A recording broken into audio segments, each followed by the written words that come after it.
Any of the Democratic colleagues make a joke, they think it's funny, but don't you dare tease the other side, because all they have is Epstein accusations with no proof to back it up. But guess what? We have some proof now. James O'Keefe just released this evidence of a senior DOJ Epstein investigator admitting that Epstein was protected because he was a CIA informant, and that President Trump was never present during any illegal behavior with young girls. But guess who was?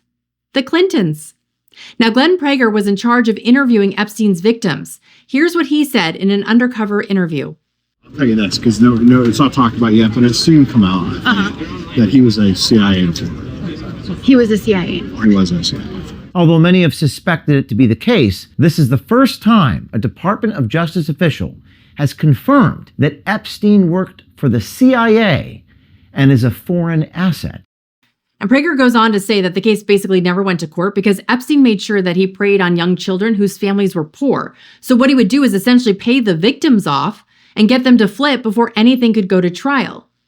Then next came this bombshell. Take a look.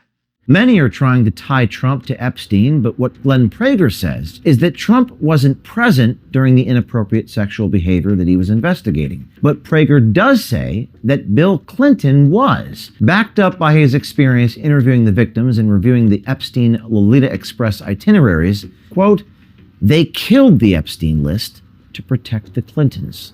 But they claim that, that Trump's, involved in the and all that stuff, and he wasn't. I mean, I've seen the agendas, I've seen the itineraries, and I've interviewed all the victims. There's never been an instance where Trump was on a plane with these kids, and but that can't be said for Clinton, and it can't be said for others.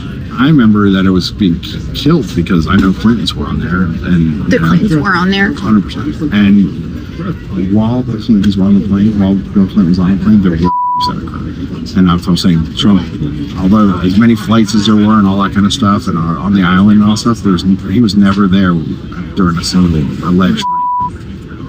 But Clinton for sure, and that's where the big cover-up was. A lot of that probably not a surprise to most of you. Now, the Department of Justice investigator then went on to say that while Trump wasn't present during any of these criminal acts, he is clearly protecting a lot of people. I don't know what's new that I have never seen that he's so hesitant to now show what's going on, and releasing all those files. I think he's protecting a lot of other people. He's not protecting himself because there's nothing there, but he's protecting a lot of people. He says a lot of stupid stuff. He's been on the plane, many times. It's just he was never on the plane with the kids. People want to tie it to him and say he's covering up for himself, but he's not. Despite all of this, the Democrats will continue to smear the president because that's all they have. They know they can't